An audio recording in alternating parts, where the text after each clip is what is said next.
మరణం అనే పేరుతో ఎక్కడికి వెళ్ళి పుట్టినవాడు గిట్టక తప్పదని మన పెద్దలు ఎన్నో రకాలుగా సామెతలు చెప్పారు. పుట్టినవాడు ఒకరోజు మరణిస్తాడు అని సామెత చెప్పారు. పుట్టిన వాళ్ళందరూ చచ్చిపోతారు కదయ్యా, ఏదో ఒకరోజు మరణం అనేది ఉంది కదా అంటే పిల్లలు ఎందుకు మరణం పుట్టికివ్వాలి? మరణం అనే పేరుతో ఎక్కడికి వెళ్ళిపోతున్నాడని ఆలోచిస్తే పిల్లరా, ఇగో భూమి మీద మీరు ఏదైనా వెతకండి. మనిషి శరీరం కోసం రకరకాలుగా ఏమేమో వెతుకుతున్నాడు. ఎలా బ్రతకాలని ఉద్యోగం వెతుకుతున్నాడు, ఎవరి భార్య కోసం వెతుకుతున్నాడు, ఎవరి రకరకాలుగా భూమి మీద ఏమి తిందమా ఏమి తాగుదామని తిరుగుతున్న మానవుడికి మరణించిన తర్వాత సాక్షాత్తు దేవుడుండే లోకము, స్వర్గము, వైకుంఠము, పరలోకము, ఎవరి మనుషులందరూ చచ్చిన తర్వాత ఎక్కడికి వెళ్తున్నారని మీరు మనుషుల్లో ఎక్కడికి ఎవరికి అడిగినా సమాధానం ఉండదు.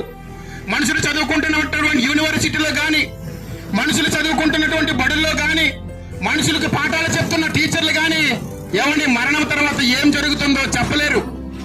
కానీ ఒక మహానుభావుడు, పరిశుద్ధుడు, పాపము లేని దేవుడు 2026 సంవత్సరాల క్రితం ఈ లోకానికి వచ్చి నువ్వు నేను చనిపోయిన తర్వాత బాబు ప్రమాదం అనేది ఉంది, పాపముతో చనిపోతే ప్రమాదం ఉందని చెప్పి ఏమండి పాపానికి మందు తీసుకొచ్చాడండి. భూమి మీద అన్నిటికీ మందు ఉంది, కానీ రకరకాల మనుషులు చూడండి. ఈ మధ్యకాలంలో మనుషులకి ఎన్ని రోగాలంటే ఎన్నెన్ని కాదు. ఏమండి ఏ జంతువుకు లేనటువంటి రోగాలు. ఏమండి కుక్కకి కిడ్నీ ప్రాబ్లం ఎప్పుడూ ఉండదు ఆసుపత్రి. నక్కకి చూడండి మార్కెట్ లో ఆసుపత్రులు ఏమి ఉండవు. ఒక చీమకు చూడండి ఏది కూడా మలేరియా దోమ ఉండదు. కానీ భూమి మీద 84 లక్షల జీవరాశుల కంటే గొప్పవాడు మానవుడు. ఏమండి మానవుడు ఎలాంటి గొప్పవాడంటే ఇగో చంద్రమండలానికి వెళ్ళిపోతున్నాడు, కారు కొనుక్కుంటున్నాడు, ఇల్లు కట్టుకుంటున్నాడు.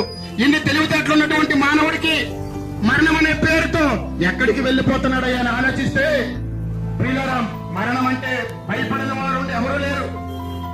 మరణం అంటే అందరికీ భయమే.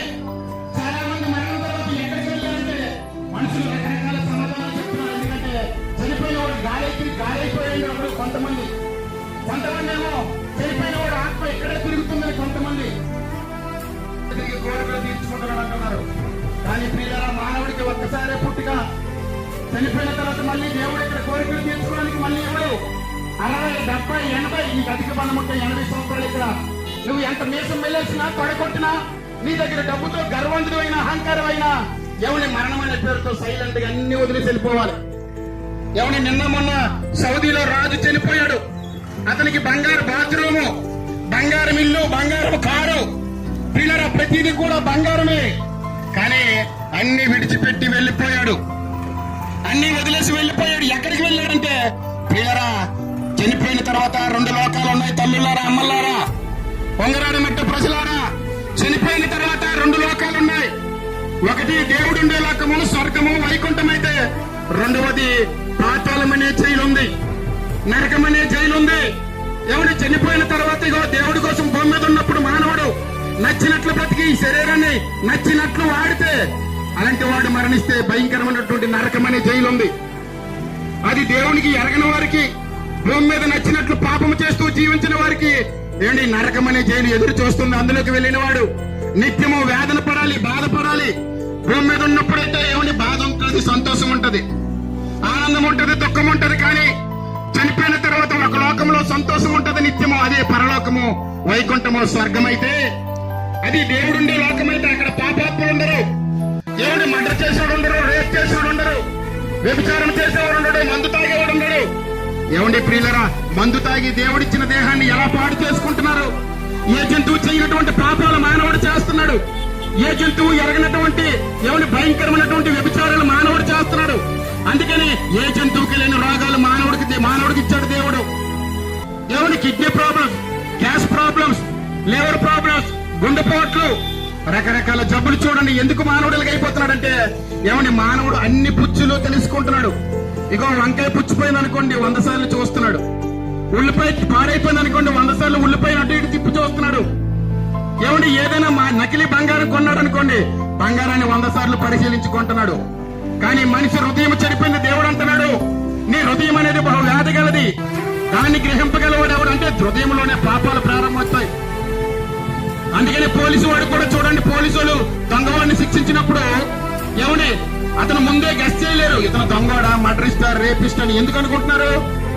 దేవుడు చెప్పేశాడు ఎప్పుడు హృదయం అనేది బహు వ్యాధి గలదయ్యా, అందులో ప్రాణి ఎప్పుడు ప్రారంభమవుతుందో, ఎప్పుడు కోపం వస్తుందో, ఎప్పుడు వస్తుందో తెలియదట. అందుకని ప్రియులరా, మనుషులందరూ పాపాలు తీయడానికి నిజమైన దేవుడండి. నిజంగా ఇది మతము కాదు. మనిషి మతాన్ని మార్చుకోమని దేవుడు చెప్పలేదు, కానీ కులాన్ని మార్చుకోవద్దని చెప్పాడు దేవుడు. కానీ నీ మనసు మార్చుకోమంటున్నాడు, నీ గుణం మార్చుకోమంటున్నాడు, నీ బుద్ధి మార్చుకోమంటున్నాడు. అందుకని ఈ లోకానికి వచ్చాడండి. ఆయన మత మార్పిడి చేసేదానికి వచ్చే దేవుడు కాదు, ఏమని నీ గుణాన్ని మార్చడానికి వచ్చినటువంటి దేవుడు. అందుకని పిల్లల బైబిల్ ఒక మాట ఉంటది, యేసుక్రీస్తు వారు అందరికీ దేవుడట, అందరికీ. ఎందుకంటే భూమి మీద ఉన్న మానవులందరూ కూడా ఆయన పుట్టించాడు, ఈ చెయ్యి ఆయన చేశాడు. అందుకని మానవుడికి ఉన్నటువంటి అవయవాలు మార్కెట్ లో ఎక్కడ దొరకవమ్మా. మీ కిడ్నీ పోయిందనుకోండి, ఆసుపత్రికి వెళ్ళామనుకోండి, డాక్టర్ అక్కడ అమ్మా పోతే పర్వాలేదు, పోతే పోని, మళ్ళీ ఇంకొక కిడ్నీ వేద్దామని ఏ డాక్టర్ చెప్పడు. ఎందుకంటే నీ నా అవయవాలు దేవుడిచ్చాడు, ఈ చెయ్యి దేవుడిచ్చాడు, ఈ కాలు దేవుడిచ్చాడు, ఈ ముక్కు దేవుడిచ్చాడు అన్నలారా. అందుకని ఇవి పోతే మళ్ళీ దొరకవు, ఇవి పోతే మళ్ళీ దొరకవు. అందుకని బ్రతుకున్నప్పుడే, దీపం ఉన్నప్పుడే ఏమండి దీన్ని జాగ్రత్తగా వాడాలి. ఇప్పుడు ఉదాహరణకి బండి సామాన్లు యాక్సిడెంట్ అయ్యిందనుకోండి, బండి సామాన్లు లైట్ పోతే లైట్ దొరుకుతుంది, ఏమైనా అద్దం పోతే అద్దం దొరుకుతుంది, ఏమైనా లైట్ పోతే ఇంకా వస్తువులు చూడండి, ప్రతిదీ గేర్ పోతే గేర్ దొరుకుతుంది. కానీ నీ చెయ్యి పోతే చెయ్యి దొరకదన్నా. ఏ కాలేజీలో ఈ పాఠాలు చెప్పరు, మరణం తరతల్లి లోకం. నీ అవయవాలు దేవుడిచ్చాడు.